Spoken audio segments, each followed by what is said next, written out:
Right now, even historically bullish crypto traders are worried about another down leg. What do you see? Well, look, Matt, since January, I've been pretty bearish of Bitcoin. I was, when it was 42, I was targeting 30. When it got to 30, I targeted 20. And when it got to 20, I kind of took profits, but then just last week re-entered a short trade with a target of 15. The one thing I do want to make clear is that I don't have really a fundamental view one way or the other on Bitcoin. I suppose looking at it as a percentage of gold's, the amount of above ground gold's value, is certainly one way to look at it. But I think, to my mind, the more abstract the fundamentals, the more important technical analysis is. And we do now have 10 years, a little bit more than 10 years of trading history, right? And so what really got me bearish was really, again, nothing to do with, a fundamentally bearish view or a fundamentally bullish view. It was simply the fact that longer term momentum was really starting to break in late January. And this one particular signal I was focused on, it had done this 3 times prior, and each time Bitcoin corrected 60 to 70% over the next anywhere from 4 to sort of 10-month period. And right now, it went from 42, which is when that signal developed in January.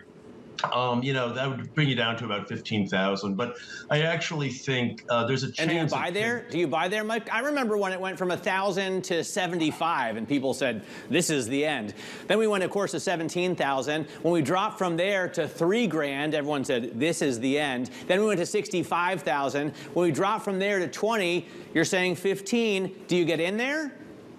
I'm not, I think I'll cross that bridge when we come to it. It depends how we get there and what's sort of happening, more broadly. But there is one important thing about this 20,000 level, big round number of 20,000, which is that if you remember a couple of years ago when we soared through 20,000 and we took out that 2017 high, that kind of set the path to the lifetime highs of 60, 65, 66. That concurred with basically a lot of institutions coming around and saying, hey, we're taking Bitcoin seriously now. Like, we're making allocations, or at least considering making, significant allocations to Bitcoin or to its ilk.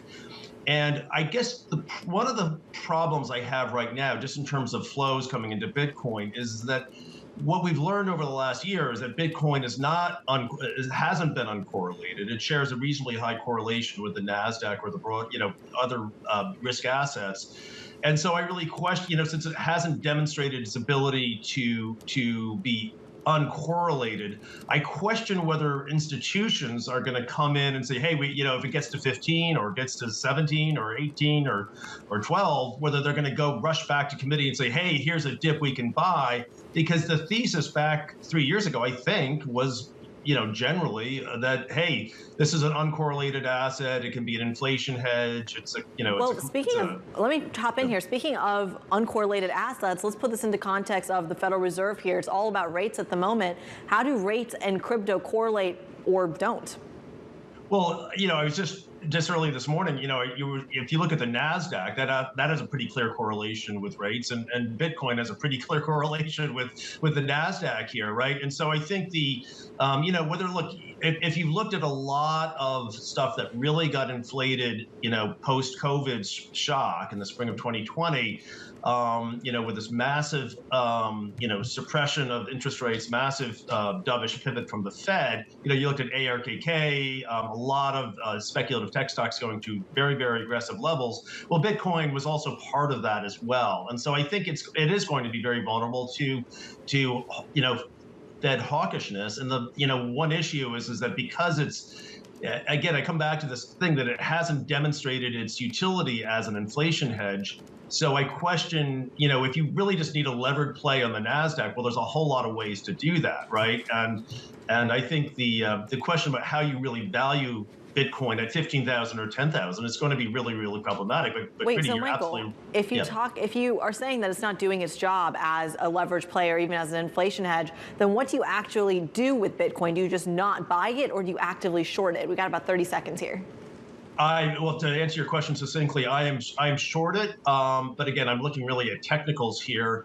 I sort of sidestep the fundamental discussion because I don't think I'm honestly not sure really how to analyze the fundamentals of it.